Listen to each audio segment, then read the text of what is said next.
Ambur-bokso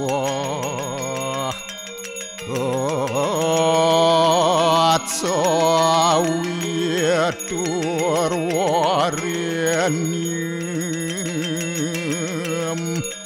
Borgu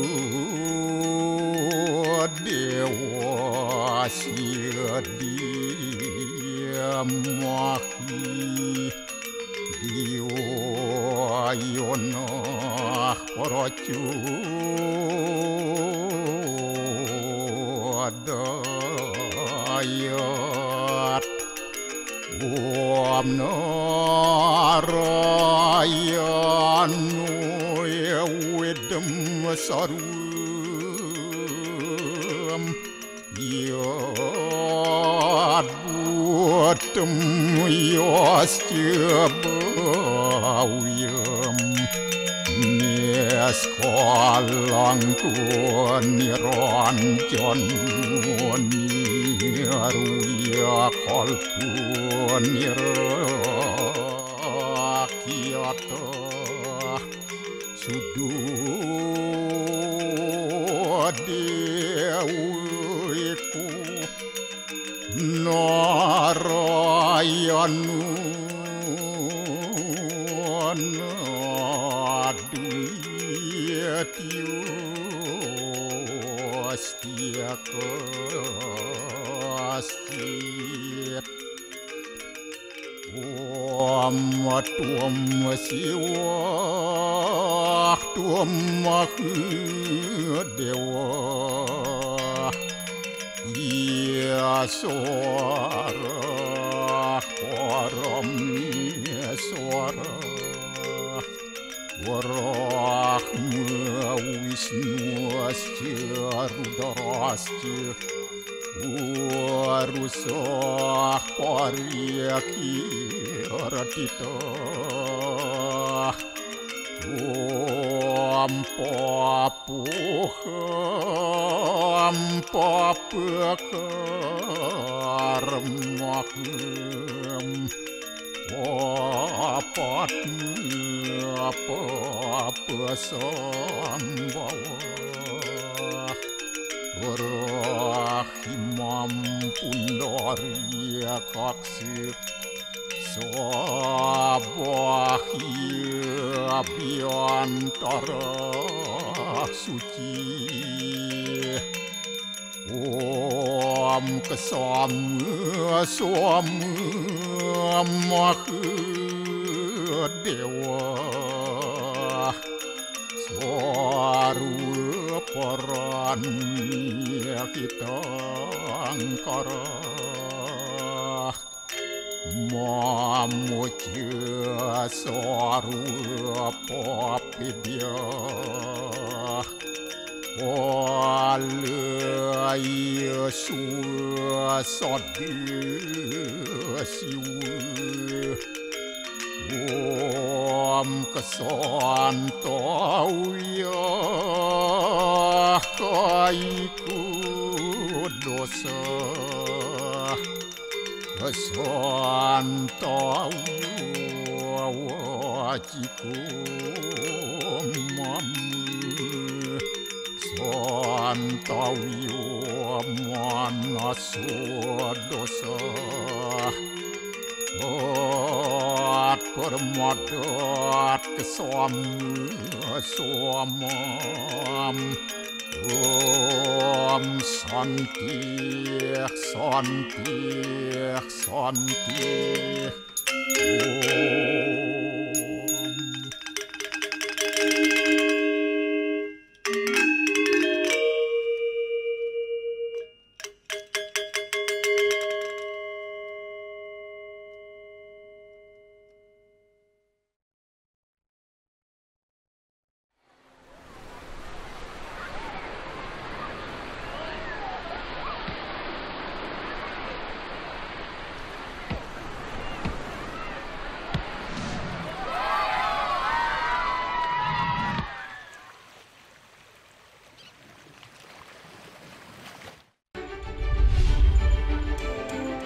Kisah pahlawan nasional I Gusti Ngurah Made Agung dalam segmen Bali Story.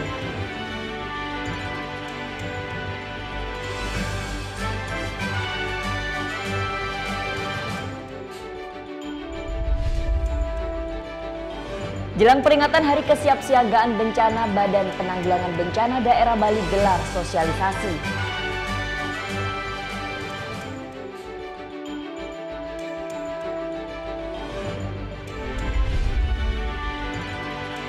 UNKP Kota Denpasar diwarnai kisruh tertukarnya soal bahasa Inggris program ITS dengan IPA.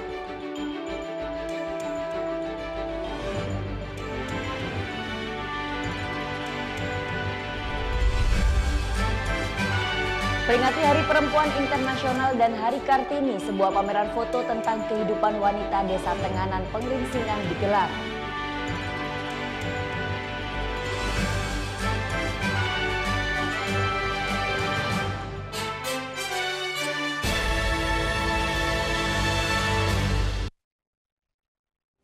Om Swastiastu. Halo, selamat pagi pemirsa, Net Bali kembali hadir menyapa Anda selama 1 jam ke depan dengan membawakan sajian berita terhangat dan inspiratif. Pahlawan nasional yang satu ini mungkin sudah tidak asing lagi bagi warga Denpasar. Ialah I Gusti Ngurah Made Agung, Raja Badung yang dikenal karena memimpin perang puputan melawan Belanda. Selain terkenal karena sikap kesatrianya, Raja Badung ke-7 ini juga dikenal karena berbagai karya sastranya. Selengkapnya dalam segmen Bali Story berikut ini.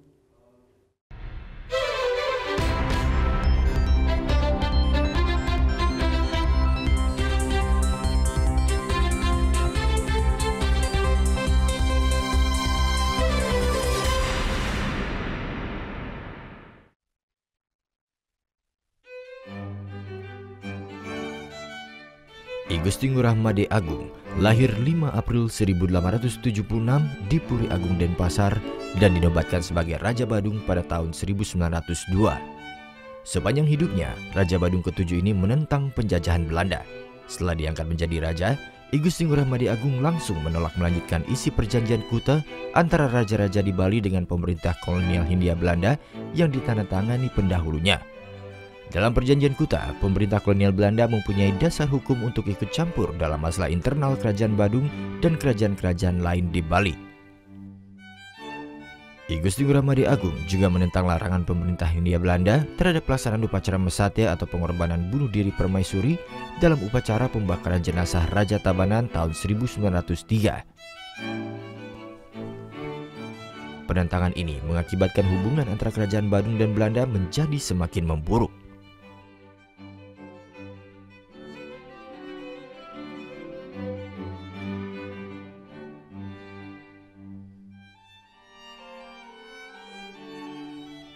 Dengan tuduhan melakukan perampokan, Belanda memanfaatkan terdamparnya kapal dagang Sri Kumala di pantai Sanur untuk menghancurkan kerajaan Badung. I Gusti Ngurah Made Agung menolak tuduhan dan tidak mau membayar ganti rugi yang dituntut Belanda. Karena penolakan tersebut, Belanda kemudian melakukan blokade ekonomi terhadap kerajaan Badung dari bulan November 1904 hingga Oktober 1906. Blokade ekonomi tidak berhasil. September 1906, pemerintah Hindia Belanda membentuk pasukan besar di bawah pimpinan Jenderal Mayor M.B. Ross van Teningen. Pembentukan pasukan ini tidak membuat I Gusti Ngurah Made Agung menyerah. Sebaliknya, ia memilih untuk berperang melawan pasukan Belanda tersebut hingga gugur di medan pertempuran 22 September 1906. Pertempuran ini lebih dikenal dengan nama Puputan Badung. Karena gugur di medan perang, I Gusti Ngurah Made Agung diberi gelar kehormatan Ida Betara Cokorda Mantuk Rengrana. Perjuangan I Gusti Ngurah Made Agung memberikan inspirasi kepada rakyat Bali untuk melakukan perang puputan selanjutnya. Seperti yang dilakukan oleh pasukan I Gusti Ngurah Rai dalam Puputan Margarana melawan pasukan Belanda pada bulan November 1946. Untuk mengenang kepahlawanan I Gusti Ngurah Made Agung, sejak tahun 2009, lapangan Puputan Badung berubah nama menjadi lapangan Puputan Badung I Gusti Ngurah Made Agung. Selain itu, Presiden Joko Widodo juga memberikan gelar pahlawan nasional kepada I Gusti Ngurah Made Agung pada November 2015. I Gusti Ngurah Made Agung merupakan pahlawan nasional kelima yang berasal dari Bali setelah I Gusti Ngurah Rai, I Gusti Ketut Jelantik, Idaan Agung Gede Agung, dan I Gusti Ketut Puja. Selain dikenal karena sikap kesatriannya maju dalam perang puputan, I Gusti Ngurah Made Agung juga termasyhur sebagai seorang pujangga atau sastrawan Bali terkemuka pada awal abad ke-20. Dalam dunia sastra, I Gusti Ngurah Made Agung bahkan dikatakan sebagai pembaharu yang memberikan sumbangan berharga bagi perkembangan sastra Bali. Melalui karya-karya sastranya juga, I Gusti Ngurah Made Agung membangkitkan semangat perjuangan.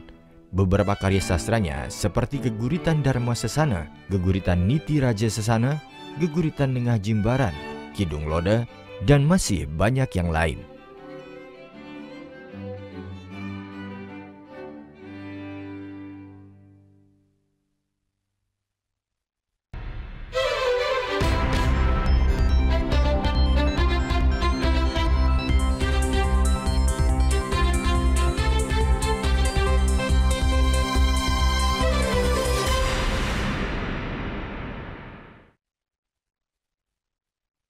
Dua pasang cagup dan cawagup Jakarta bisa sepanggung dalam suasana hangat di acara bertajuk Jakarta Kece yang berlangsung di NET Sabtu malam.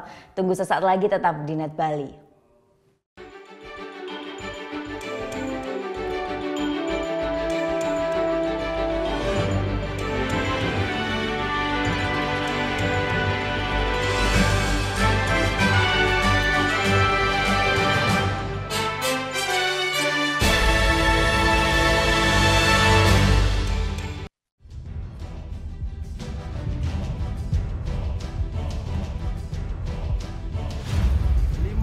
Peringatan Bahaya Permukaan Merah.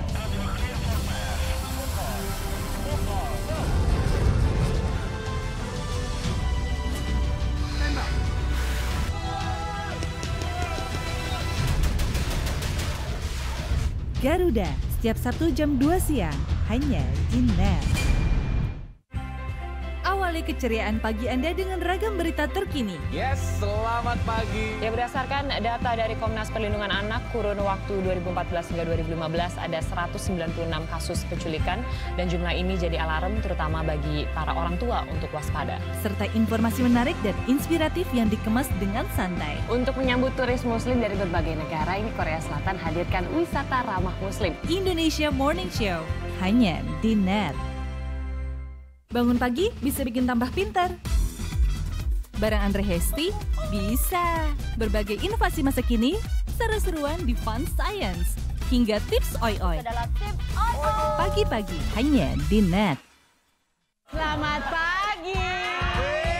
In here, aku harus menempatkan seorang personal assistant. Where did you work before?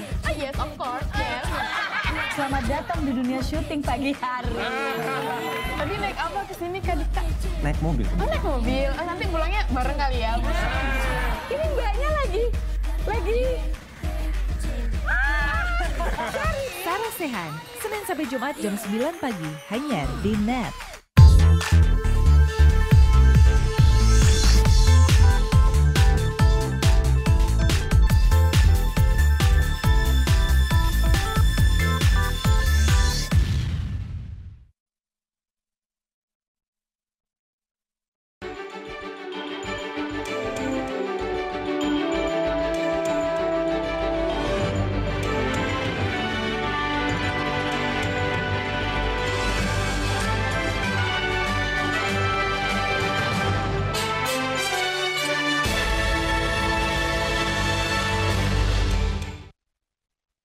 Pilkada membuat tensi politik di Jakarta memanas. Meski begitu, dua pasang cagup dan cawagup Jakarta bisa sepanggung dalam suasana hangat di acara bertajuk Jakarta Kece yang berlangsung di NET Sabtu malam. Selain adu program kerja, keduanya juga adu keahlian berstand up komedi.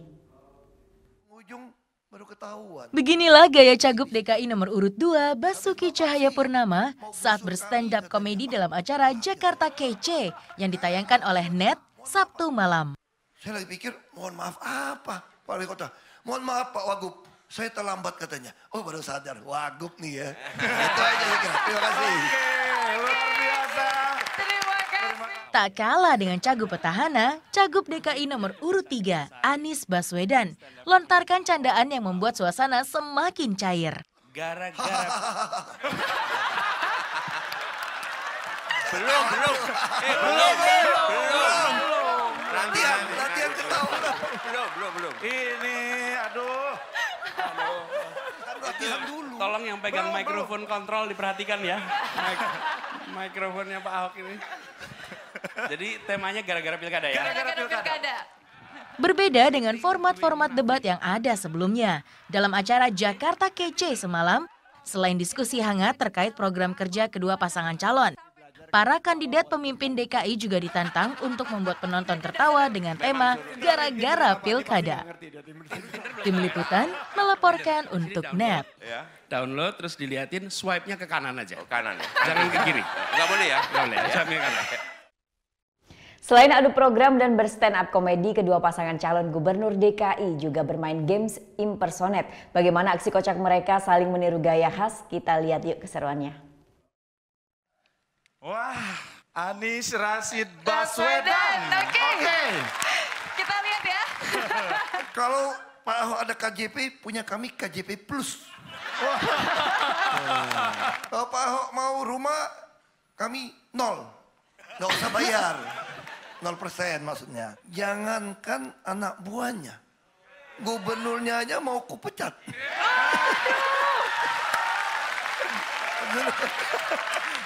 Oke. Basuki Cahaya Purnama. Pas sekali ya. Enggak, saya mau deket kok. Oh, deket. Oh ya boleh. Baik. Oh ya boleh.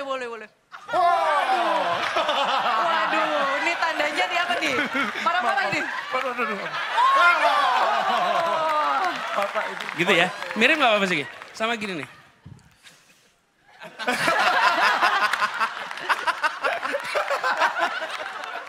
Kelihatannya kalau lagi mikir ya Pak Basuki ya?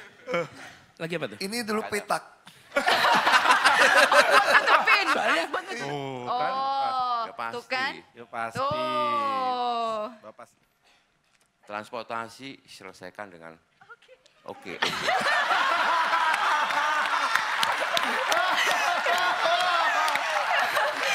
Integrasi, transportasi, oke.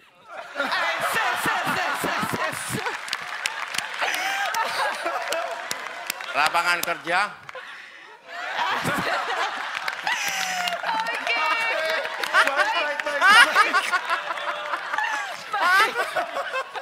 Pak Sandi itu nggak ngerti bagaimana caranya menciptakan lapangan kerja. Wong saya ini sudah nyoba 10% aja susah. Bener ada kayak gitunya. Mirip nggak? Aku ngeliatnya dari belakang soalnya kalau lagi debat itu kan dia gini terus. Komentarnya dong Pak Jarod. Ya agak mirip tapi kurang tinggi tadi. Kurang tinggi, loncatnya kurang tinggi. Ini lebih tinggi. Harus pakai loncat Semakin keras kita ketawa, itu semakin ininya tinggi. Tapi kalau senyum tidak, senyumnya tadi harusnya. Oke, baik. Terima kasih banyak. Kasih tepuk tangan dulu buat semuanya. Nah, aksi pasangan dua calon pilkada Jakarta Sabtu malam juga menjadi perbincangan di media sosial. Bahkan hashtag Jakarta Kece sempat menjadi trending topik nomor 1 di Twitter. Dan semakin seru ketika pasangan masing-masing paslon upload kemeriahan semalam di akun media sosialnya. Berikut respon masyarakat Jakarta.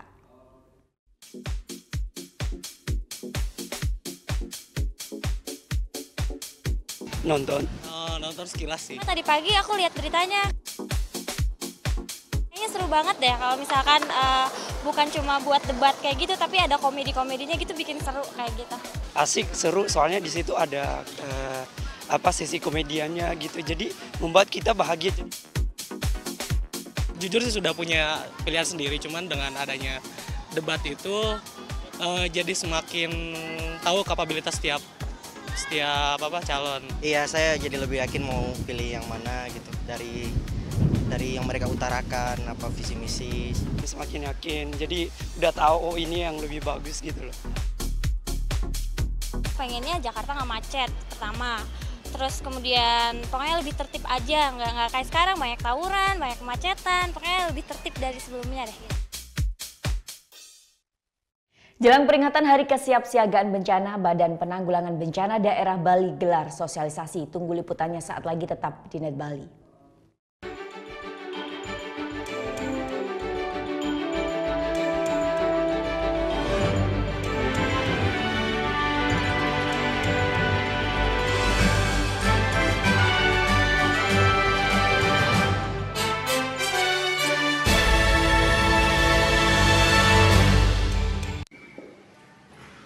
anak-anak, ada yang tahu? Anime. Gosip Indonesia.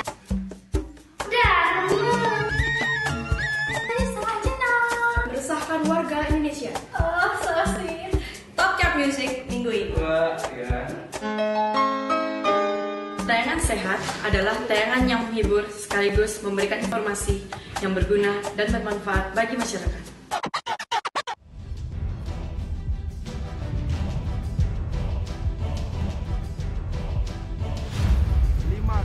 Peringatan Bahaya Permukaan Merah.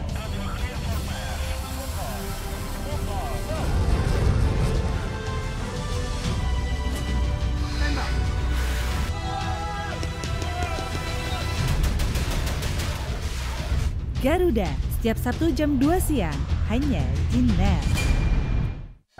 Selamat siang, Net 12 kembali hadir dengan ragam informasi hangat dan menarik. Menyajikan variasi buletin yang berkualitas, berbalut inspirasi dan informasi. Betul sekali, dan kali ini adalah kayu-kayu bekas yang dimanfaatkan menjadi ragam furniture unik dan lucu. Di Cina ada restoran dengan dekorasi ruang makan yang bisa berganti-ganti. Iya, asik banget. Teknologi efek sinar ultraviolet menghadirkan sensasi yang berbeda di restoran ini. Selamat beraktivitas. Untuk menemani aktivitas siang Anda, NET 12. Setiap hari jam 12 siang, hanya di NET.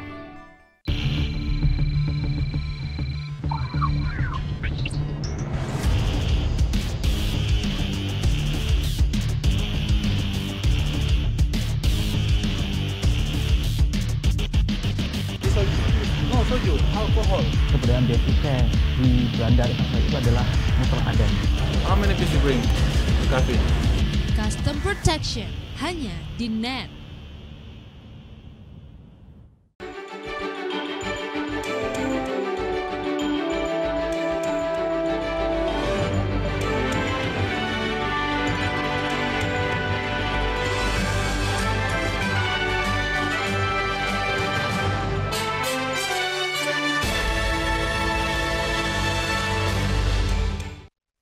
Ya, kembali di NET Bali, jelang peringatan Hari Kesiapsiagaan Bencana, Badan Penanggulangan Bencana Daerah Bali gelar sosialisasi dengan harapan akan menumbuhkan kewaspadaan masyarakat pariwisata Bali akan resiko bencana. Berlokasi di kawasan Sanur, Bali, bekerja sama dengan Badan Nasional Penanggulangan Bencana (BPBD) Bali gelar sosialisasi. Mengundang para penyedia jasa pariwisata di Bali, acara ini diharapkan dapat kembali menyadarkan masyarakat akan resiko bencana yang selalu ada. Berawal dari peristiwa tsunami Aceh tahun 2004 dan gempa Jogja tahun 2006, masyarakat Indonesia berkomitmen untuk belajar membudayakan penanggulangan bencana yang tepat. Lalu lahirlah Undang-Undang Nomor 24 Tahun 2007 tentang penanggulangan bencana. Agar komitmen tersebut terus diingat, BNPB lalu menetapkan tanggal 26 April nanti sebagai Hari Kesiapsiagaan. Di tahun 2017 Hari Kesiapsiagaan akan dirayakan untuk pertama kalinya. Dengan harapan menjadi titik balik timbulnya kesadaran masyarakat akan kewaspadaan terhadap ancaman bencana. Kami hanya sifatnya menghimbau, tidak mengharuskan. Kalau percuma kita mengharuskan. Kalau kita himbau, mereka sadar, betul-betul sadar mulai dari diri sendiri, ancamannya apa, dan coba membuat solusinya, lebih aktif berpikir. Itu bisa kita selesaikan kesadaran itu. Banyak penyedia jasa pariwisata yang hadir mendukung acara ini. Sistem dan cara penanggulangan bencana yang tepat tentu akan semakin menjamin keselamatan para wisatawan yang datang ke Bali. Apalagi Bali juga masuk dalam beberapa provinsi di Indonesia yang rawan longsor dan tsunami. Pengetahuan yang kita dapat dari sini kita bisa praktekkan di hotel. Jika terjadi bencana kita bisa benar-benar efisien dan tahu benar bagaimana cara untuk menyelamatkan tentunya dan mengurangi resiko yang terjadi kepada tamu-tamu kita. Sosialisasi Hari Kesiapsiagaan akan dilakukan ke beberapa kota lainnya dan diutamakan ke daerah yang memang rawan bencana. Gita Natalia, Riri Anggono melaporkan untuk NET.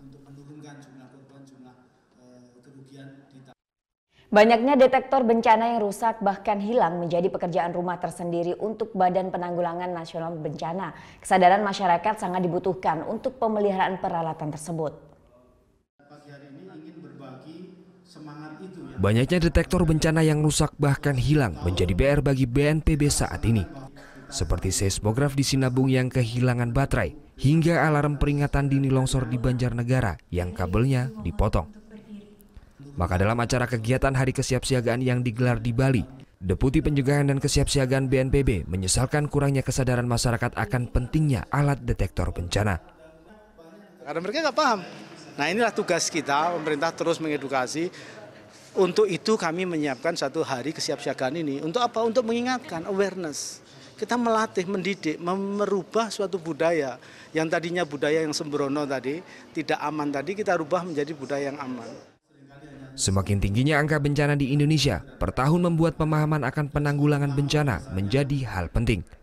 Sejak 2016, BNPB semakin gencar memberikan sosialisasi kepada masyarakat, apalagi di daerah yang memang memiliki resiko bencana yang tinggi.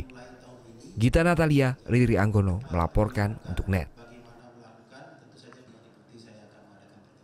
Hujan yang kembali mengguyur Buleleng sejak sepekan ini membuat belasan hektar tanaman padi siap panen rusak di 2 subak di Kecamatan Sawan, Buleleng, Bali. Akibatnya petani pun terancam merugi puluhan juta rupiah. Hujan yang terus mengguyur Buleleng sejak sepekan membuat 13,5 hektar tanaman padi di 2 subak di Kecamatan Sawan, Buleleng, Bali rusak karena terendam air hujan. Akibatnya para petani di Subak Keloncing dan Subak Suwuk ini tidak bisa memanen padinya. Para petani yang padinya rusak mengaku tidak bisa memanen padinya lantaran diguyur hujan. Jika dipaksa panen maka pasti akan rugi karena tidak mendapat harga yang semestinya. Akhirnya kita jual, ya dijual pun kita dipermainkan sama pembelinya. Ya karena kenyataannya padinya kita rebah kan tidak bisa dipungkiri ya. Ya itu kesempatan dia untuk menawar. Berapa jadinya beli? Ya sekarang ini kan 1/4 hektar namanya. Biasanya kalau medianya seperti ini yang tepat, yang 1/4 ini nyampe kita penghasilannya kalau dihitung dengan duit, uang itu 10 jutaan. Sekarang ditawar 6,5 berarti kehilangan penghasilan lagi 3,5 juta lah. Cuaca ekstrim ini pun dikeluhkan sejumlah pengepul padi di Buleleng. Para pengepul mengaku tidak bisa panen padi yang dibelinya di petani lantaran tanaman padinya basah terendam air hujan. Ganggu, sangat mengganggu, Pak. Gimana, Bu? Nggak bisa tenaga, nggak bisa kerja. Panennya susah ya? Panennya susah. Kalau hasil gabah sendiri? Gabahnya nggak bisa dijemur. Kalau sekarang belum, Pak, belum tahu. Tapi itu waktu 3 bulan yang lalu, saya ruginya sampai 200 juta. 200 juta? Ya. Dengan padi kondisi yang sama? Nah sekarang... Tapi belanjanya banyak tuh, sekitar 2 M.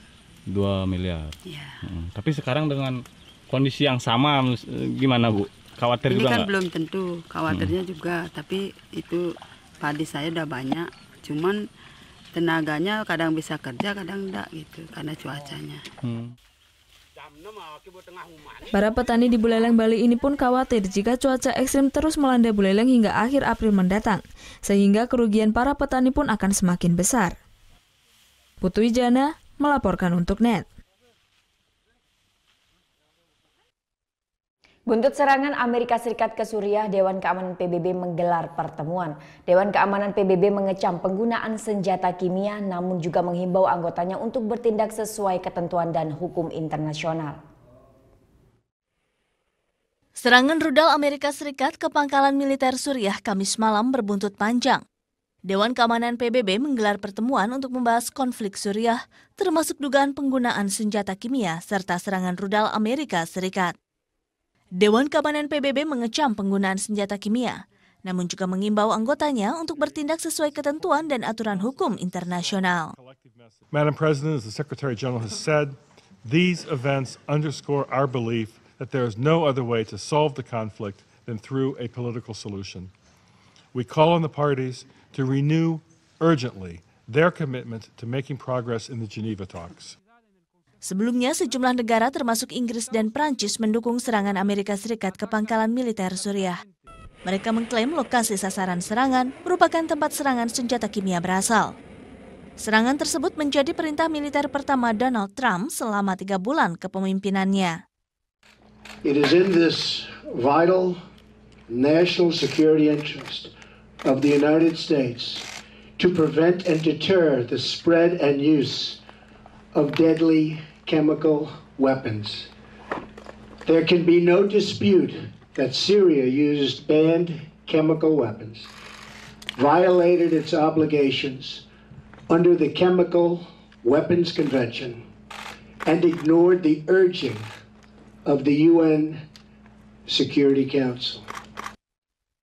Ketika Amerika Serikat berkeras, Menteri Luar Negeri Suriah berkukuh tidak lakukan serangan tersebut. Suriah meminta dunia menginvestigasi secara netral. Sebelumnya Selasa lalu, 60 orang tewas akibat serangan senjata kimia. Kelompok oposisi Suriah mengklaim serangan dilakukan pemerintahan Presiden Bashar al-Assad. UNKP Kota Denpasar diwarnai kisruh tertukarnya soal bahasa Inggris program IPS dengan IPA. Tunggu sesaat lagi, tetap di Net Bali.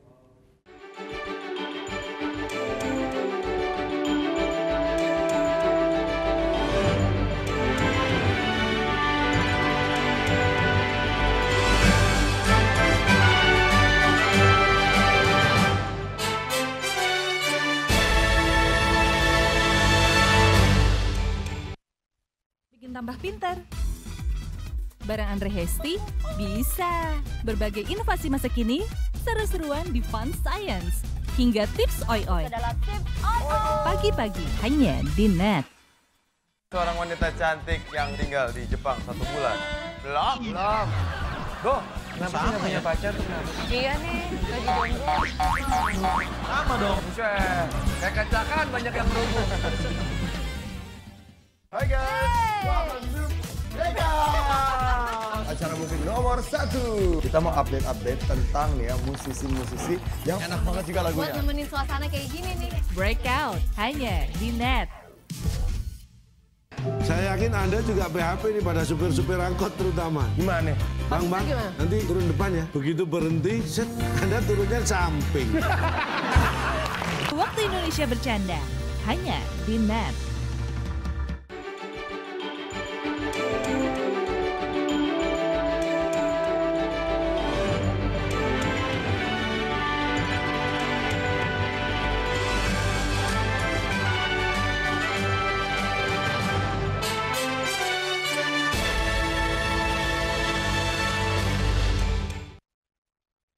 Distribusi soal ujian nasional berbasis kertas dan pensil atau UNKP Kota Denpasar diwarnai kisruh tertukarnya soal bahasa Inggris program IPS dengan IPA.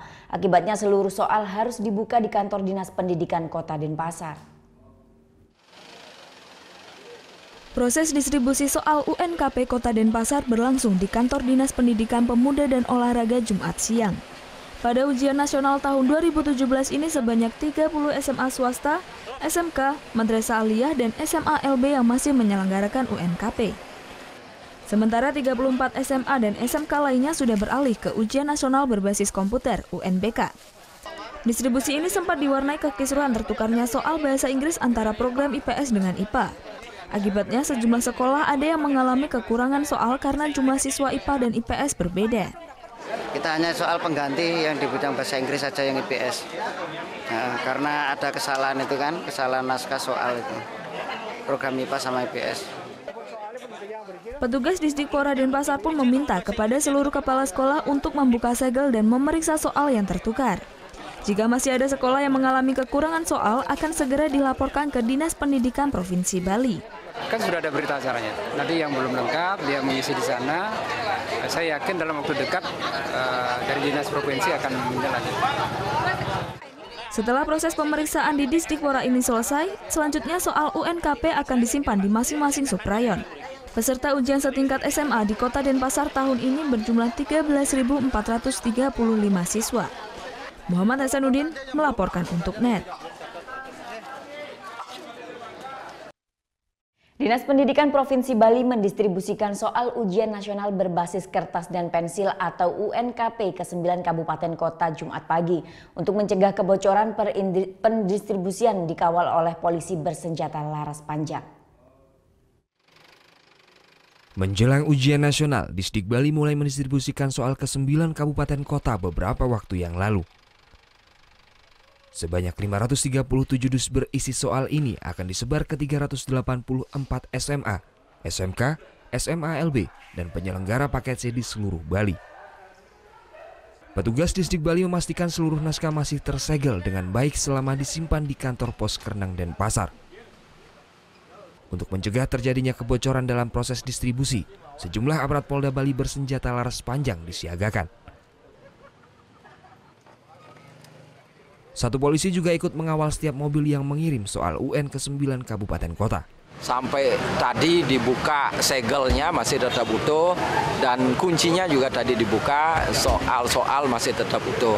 Nah, saat ini kita lakukan serah terima dari percetakan ke kami di Dinas Pendidikan Provinsi, juga aparat kepolisian juga ikut menjaga dan pendistribusian ini juga dikawal oleh aparat keamanan. Disdik memastikan soal ujian nasional berbeda dengan daerah lain yang lebih dulu menggelar ujian. Total peserta ujian nasional tingkat SMA, SMK di Bali tahun ini mencapai 56.228 siswa. Provinsi Bali juga menggelar ujian nasional berbasis komputer, UNBK tingkat SMK, SMK di 110 sekolah yang telah memiliki fasilitas memadai. Muhammad Hasanuddin melaporkan untuk NET. Jelang ujian nasional pada hari ini, berbagai persiapan terus dilakukan oleh sejumlah sekolah di Buleleng, Bali. Seperti pada sekolah yang kekurangan perangkat komputer, maka sekolah tersebut berlakukan ujian bergelombang bagi siswanya. Terbentur Hari Raya Galungan Rabu kemarin, pelaksanaan ujian nasional di Pulau Dewata, Bali baru akan digelar pada hari ini. Namun sejumlah sekolah peserta ujian nasional berbasis komputer telah persiapkan perangkat seperti komputer. Sebanyak 10 sekolah SMA SMK di Bali yang mengikuti ujian nasional berbasis komputer terpaksa akan dibagi menjadi 3 gelombang. Ini lantaran seluruh sekolah SMA SMK peserta UNBK mengalami kekurangan perangkat komputer. Menurut Kepala Sekolah SMA Negeri 1 Singaraja mengaku kendala yang dialami sejauh ini banyaknya komputer yakni CPU yang mengalami error. Namun setelah dilakukan perbaikan oleh teknisi komputer kembali normal. Selain itu, listrik pun dikhawatirkan akan menjadi masalah utama di saat pelaksanaan ujian nasional nanti. Selain itu, pihak sekolah pun terpaksa bekerja sama dengan SMP di Buleleng untuk meminjam perangkat komputer. Ini dikarenakan bantuan komputer dari pihak pemerintah pusat sangat sedikit. Nasional nanti kita memang sudah berkoordinasi dengan PLN bila memang ada hal-hal teknis terkait dengan masalah komputer. Nah, kemudian mengenai pelaksanaan kita tidak bisa laksanakan serempak sekalian, tetapi melewati 3 shift gitu. Ada 3 shift karena jumlah siswa kami 306, jadi dibagi 3. Jadi kegiatan dimulai pukul 8 sampai berakhir pukul 16.00. Kalau perangkatnya sendiri per satu gelombang itu berapa semua Pak total yang dimiliki sekarang perangkat? Perangkat yang kami miliki kurang lebih ada 100 komputer, kemudian ada 3 server dan 1 server cadangan yang kita gunakan untuk selama UNBK. Itu artinya masih kekurangan ya dengan perangkat seperti itu? Perangkat yang kita miliki jumlahnya 1/3 dari jumlah siswa gitu. Jadi kita masih butuh lagi 2/3 untuk memenuhi sehingga pelaksanaan UNBK bisa dilaksanakan serempak untuk semua gitu. Sejumlah siswa SMK dan SMA di Buleleng telah mempersiapkan diri untuk mengikuti ujian nasional berbasis komputer ini. Namun sejumlah siswa yang sekolahnya baru pertama kali mengikuti ujian nasional dengan sistem komputer mengaku khawatir. Pertamanya sih agak susah ya. Pertama gejalanya tuh mata sakit. Kalau pakai UNBK tatap layarnya itu 2 jam. Jadi kendalanya mungkin matanya sakit. Ini kan baru pertama kali, gimana? Udah pernah tryout itu seperti apa? Belum pernah. Cuma latihan. Simulasi ya. Kesulitannya di mana sih Adik kelihatan untuk mengisi lembar jawaban seperti itu? Kesulitannya mungkin ntar kalau takutnya kalau salah. Itu ya salah mungkin. Kalau Adik sendiri yakin nggak lulus nanti ikut? Kalau bisa sih pasti yakin. Kalau udah berusaha. Mana lebih sulit pakai UNBK dengan tulis sendiri? Keduanya sih mungkin sulit, tapi lebih gampang tulis sih Pak. Cuma kalau butuh waktu buat ngurak lebih lama. Berdasar data rekap UN tahun 2017, total peserta UNKP SMA SMK sederajat sebanyak 21.277 peserta dari 174 sekolah. Sedangkan UNBK jumlahnya jauh lebih besar, yaitu 181 sekolah dengan total peserta sebanyak 33.656 siswa di seluruh Bali. Putu Wijana melaporkan untuk NET. Sekolah Menengah Kejuruan Negeri 1 Tabanan menjadi sekolah rujukan dalam pelaksanaan ujian nasional berbasis komputer untuk tahun ajaran 2016-2017. Pada pelaksanaan UNBK nanti ada 3 SMK di Tabanan yang akan menggunakan fasilitas komputer yang ada di SMK Negeri 1 Tabanan. Sejumlah persiapan terus dilakukan oleh panitia pelaksanaan ujian nasional berbasis komputer yang akan dilaksanakan pada 11 hingga 14 April mendatang. Salah satunya di SMK Negeri 1 Tabanan. Persiapan demi persiapan terus dilakukan mulai dari mempersiapkan cadangan genset, perangkat komputer, hingga sinkronisasi data siswa yang ada di server sekolah dengan data yang ada di pusat. Persiapan yang cukup matang telah dilakukan oleh SMK Negeri 1 Tabanan, mengingat sekolah ini menjadi sekolah rujukan bagi 3 SMK lainnya yang ada di Tabanan dalam pelaksanaan UNBK. Dipilihnya SMK Negeri 1 Tabanan sebagai sekolah rujukan karena sekolah ini memiliki jumlah komputer yang cukup memadai. Karena fasilitasnya, mereka belum punya fasilitas berupa untuk server dan kliennya, karena ini komputer lumayan banyak mereka perlukan dan mereka tidak punya fasilitas komputer tersebut. SMKN Negeri 1 Tabanan sendiri telah menyiapkan komputer sebanyak 250 unit dan 6 ruangan. Total siswa yang akan mengikuti ujian di SMK Negeri Tabanan sebanyak 651 siswa yang merupakan gabungan dari siswa SMK Negeri 1 Tabanan, SMK Pariwisata Dwi Tunggal, SMK Bisnis Manajemen Dwi Tunggal, dan SMK Pariwisata Margarana. Ujian yang berlangsung selama 4 hari akan dibagi menjadi 3 sesi setiap harinya. Surya Sanjaya melaporkan untuk NET. Dampak moratorium CPNS Provinsi Bali mulai mengalami krisis tenaga penghulu yang hanya berjumlah 15 orang dari 34 kantor urusan agama. Solusi sementara Kementerian Agama akan menambah penghulu yang berasal dari tenaga honorer. Beberapa waktu yang lalu, Menteri Agama Lukman Hakim Saifuddin meresmikan gedung Balai Nikah dan Manasik Haji di kantor urusan agama Kecamatan Denpasar Timur. Dalam kunjungannya ini, Menteri Agama menerima sejumlah keluhan dari kantor wilayah Kemenak Bali. Di antaranya permasalahan yang harus diselesaikan adalah minimnya tenaga penghulu di Bali. Dari 34 KUA Kanwil Kemenak Bali hanya memiliki 15 penghulu. Di kota Denpasar, rata-rata sejumlah pernikahan per KUA setiap bulannya mencapai 20 pasangan. Di bulan-bulan tertentu saat musim nikah, para penghulu kewalahan saat sebulan harus menikahkan sampai 35 pasangan.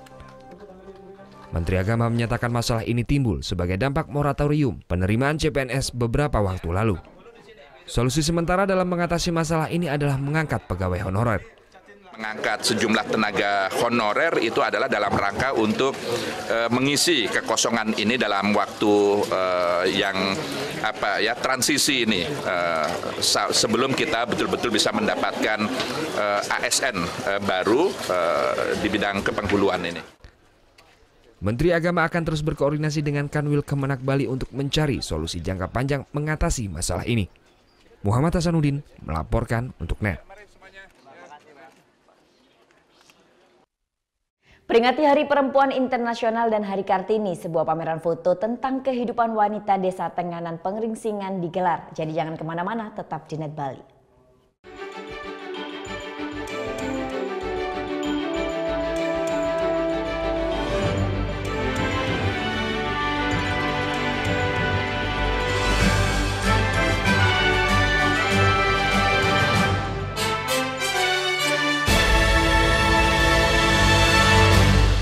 Bangun pagi bisa bikin tambah pintar. Bareng Andre Hesti bisa. Berbagai inovasi masa kini, seru-seruan di Fun Science, hingga tips oi-oi. Pagi-pagi hanya di NET.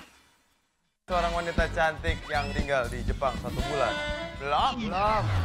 Go. Kenapa sih nggak punya pacar tuh? Iya nih, lagi jomblo. Sama dong. Buset. Kayak kacakan banyak yang berhubung.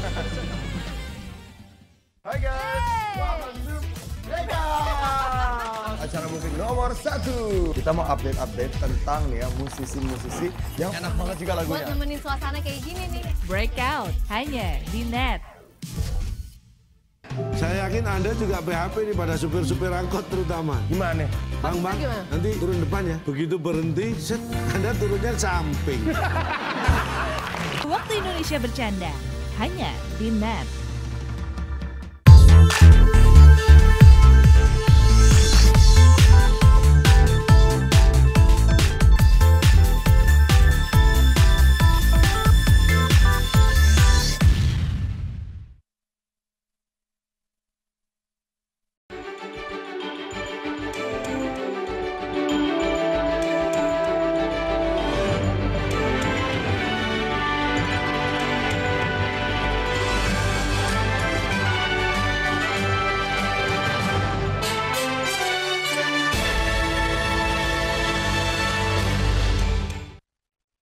Terima kasih Anda masih menyaksikan Net Bali. Peringati Hari Perempuan Internasional dan Hari Kartini, sebuah pameran foto tentang kehidupan wanita Desa Tenganan Pengringsingan digelar di Seminyak, Bali. Tak hanya foto, pengunjung pun dapat melihat kain tenun geringsing yang harganya hingga jutaan rupiah.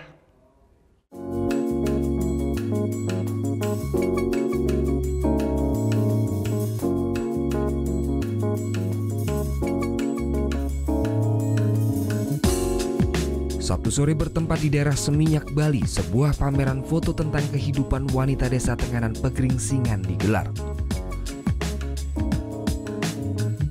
Acara ini adalah rangkaian peringatan Hari Perempuan Internasional pada 8 Maret lalu, juga Hari Kartini yang akan dirayakan pada 21 April nanti.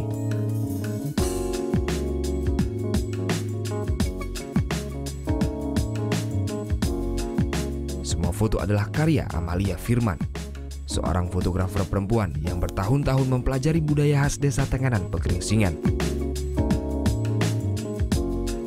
Budaya desa tradisional di Bali ini memang sangat menarik.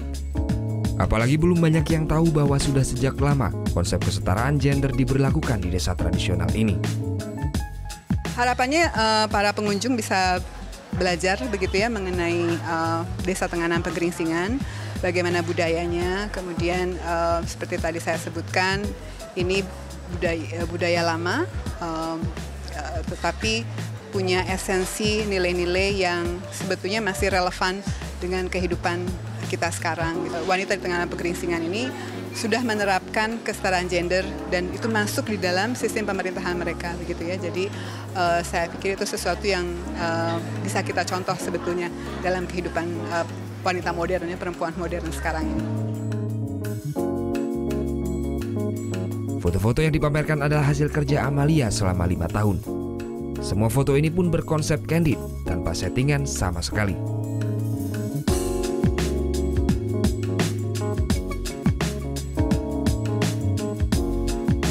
Tidak hanya foto, dalam pameran ini kita pun dapat melihat langsung pembuatan kain tenun khas Desa Tenganan Pegringsingan bernama tenun geringsing. Kain unik ini dapat dijual dengan harga mencapai puluhan juta rupiah karena proses pembuatan yang lama sampai bertahun-tahun. Ya, dari semua proses pembuatan tenun geringsing ini, pembuatan warna pada benang seperti ini yang paling penting dan memakan waktu hingga berbulan-bulan untuk bisa menciptakan warna yang paling tepat dan juga dengan kualitas yang baik. Setelah diwarnai, benang-benang ini akan ditenun di alat bernama cak-cak ini, dan tenun ini memakan waktu hingga kira-kira 2 minggu untuk bisa mendapatkan motif dan juga detail yang diinginkan. Benar ya, Bu?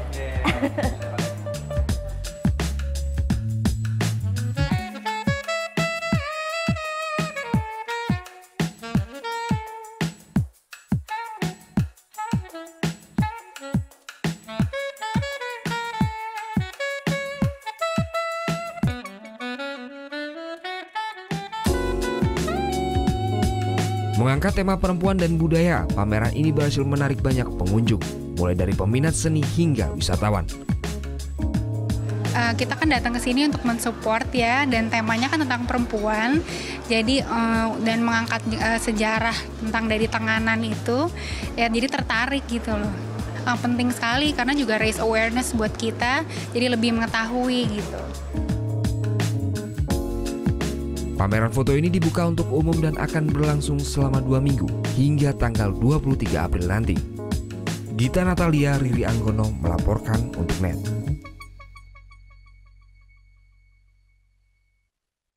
Terbatasnya dana dan lokasi menjadi salah satu penghambat para pekerja di bidang industri kreatif untuk memperluas usahanya. Menjawab permasalahan itu, Badan Ekonomi Kreatif meluncurkan program Satu Pintu. Badan Ekonomi Kreatif atau Bekraf Sabtu siang mengumpulkan para pelaku usaha di bidang industri kreatif di Solo, Jawa Tengah. Bekraf mengenalkan program Satu Pintu untuk memudahkan mereka dalam mengembangkan usahanya. Dengan program ini, pemerintah memberikan dukungan berupa sarana prasarana hingga pembangunan gedung. Mereka masih bisa mengajukan untuk komunitasnya, misalnya di satu kelurahan atau kecamatan ternyata punya komunitas kriya lah ya. Komunitas kriya, saya pengen tahu sebenarnya supaya produk saya mempunyai nilai tambah apa yang perlu ditingkatkan. Apakah kami perlu butuh pelatihan packaging atau apa, itu bisa diajukan langsung. Para pelaku usaha kreatif mengharapkan program ini bisa menjadi solusi permasalahan yang sering mereka hadapi.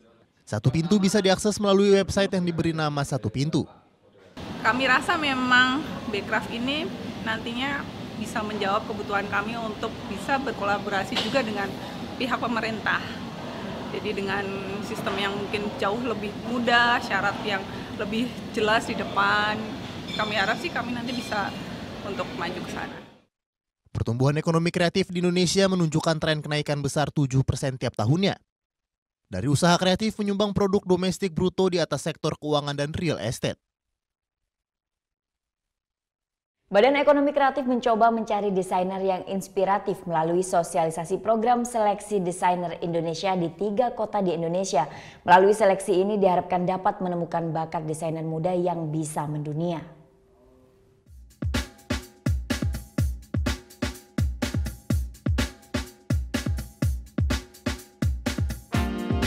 Sosialisasi program seleksi desainer Indonesia ini dimulai dari kota Denpasar, Bali, tepatnya di Rumah Sanur. Denpasar dipilih menjadi kota pertama karena banyak anak muda di Denpasar yang memiliki bakat di bidang desain. Badan Ekonomi Kreatif Indonesia berharap sosialisasi di Denpasar ini dapat memantik semangat anak muda di kota lain untuk bergabung dengan program ini. Seleksi Desain Indonesia sendiri merupakan salah satu program unggulan Bekraf. Program ini bertujuan menjadi wahana bagi para desainer muda Indonesia untuk berani berkarya. Pada sosialisasi ini turut hadir pula para steering komite dari desainer profesional senior sebagai pembicara, seperti Hascarto Budi Wobowo, Singgi Susilo Kartono, Ayub Budiman, dan masih banyak lainnya. Dari 16 subsektor yang saat ini mulai dikembangkan oleh Bekraf, desain menjadi salah satu yang perlu diunggulkan, mengingat banyak anak bangsa yang kreatif di sektor desain ini. Kalau melihat industri kreatif, khususnya desainer ya, di desain itu apalagi desain produk, itu sangat agak masif, agak tinggi mungkin ininya. Selain kuliner ya, kalau Bekraf itu sebenarnya prioritasnya itu ada tiga, film, apps sama musik, 3 itu. Kemudian yang unggulan itu ada kuliner, kriya, sama fashion. Nah, yang untuk kegiatan seleksi desainer ini kan ada 2 fashion sama fashion, tekstil sama kriya. Nah, ini biar tidak diintervensi oleh Bekraf, dia grafiknya itu naik. Tapi yang 3 tadi film, apps sama musik itu harus diintervensi.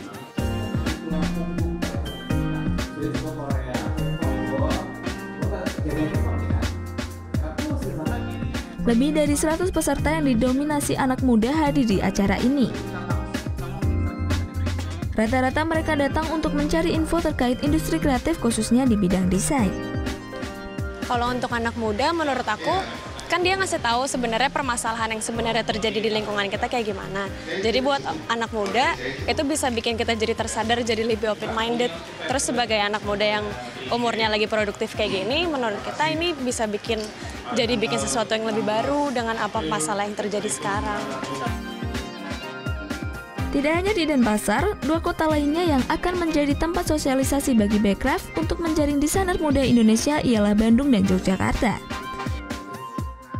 Vera Senvia, Dewa Priana, melaporkan untuk NET.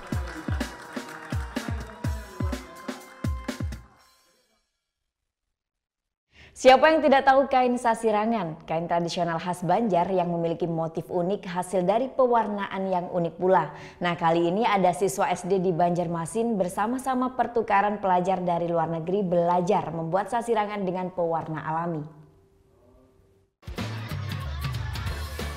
Para siswa SD Teluk Dalam 3 Banjarmasin dan beberapa siswa asing ini sedang asik mempraktikkan pembuatan kain sasirangan. Bahan pewarnanya berasal dari tanaman dan bebatuan yang berada di sekitar sekolah. Batu kapur dan tawas juga ditambahkan untuk membuat warna tahan lama. Sebelum mendapatkan motif sasirangan yang khas, kain yang sudah digambar motif dijahit terlebih dahulu. Jahitnya harus rapi. Ukuran jelujur benang harus sama jaraknya agar motif pewarnaan jadi dengan baik. Setelah dijahit dan ditarik polanya, kain direndam selama 10 menit hingga warna meresap ke seluruh permukaan kain. Proses penjemuran akan menguatkan warna yang menempel pada kain. Meskipun terlihat rumit, para siswa antusias belajar membuat kain khas Banjarmasin ini. Begitu pula dengan Giuseppe. Siswa pertukaran pelajar asal Italia ini menikmati rumitnya proses pembuatan kain ini. It's your first time you make sasirangan? Yes. What do you feel? It was a really good experience. I can touch with hand the tradition of Banjarmasin and to see the children smiling while doing the sasirangan it make me happy really much. It's difficult? I don't know, for the first time maybe yes, but I see that also the children can do it and they're really well. So I don't think it's so difficult. Menggunakan pewarna berbahan dasar alam selain lebih aman untuk kesehatan kulit, warna yang dihasilkan juga lebih khas dan menarik. Keuntungannya adalah anak-anak sejak dini diajarkan bahwa sasirangan yang ramah lingkungan itu ialah menggunakan pewarna alam. Sekarang ini kan lingkungan kita rusak akibat daripada limbah tekstil, ya, sehingga untuk mengurangi dampak limbah tekstil warna sintetis diimbangi dengan sejak anak-anak diperkenalkan bahwa ada pewarna yang ramah lingkungan. Praktik belajar membuat kain sasirangan di sekolah dasar ini mulai digalakan setahun terakhir. Selain sebagai muatan lokal, juga untuk menjaga warisan budaya tradisional. Akbar Laksana melaporkan untuk NET. Informasi tadi sekaligus mengakhiri Net Bali hari ini. Kini Anda dapat mengakses NetZ, portal berita referensi Anda di www.netz.id.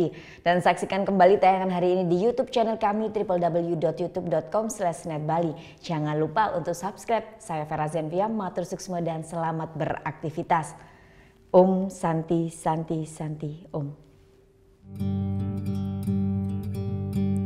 Standing in a crowded room and I can't see your face.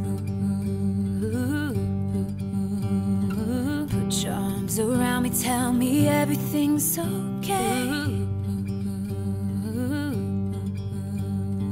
In my mind I'm running around a cold and empty space. Just put your arms around me, tell me everything's okay. Break my bones, but you won't see me fall. Oh, rising tide will rise against them all. Darling, hold my hand. Oh, won't you hold my hand? Ooh. 'Cause I don't wanna walk on my own anymore. Won't you understand? I don't wanna walk alone. I'm ready for this. There's no denying. I'm ready for this. You stop me falling. I'm ready for this. I need you all in. I'm ready for this. So darling, hold my hand. My soul is like a melting pot when you're not next to me.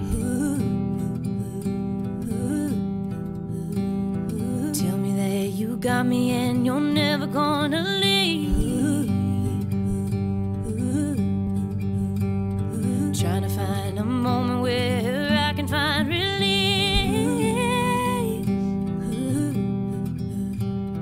Tell me that you got me and you're never gonna leave. Break my bones, but you won't see me fall. Rising tide will rise against them all.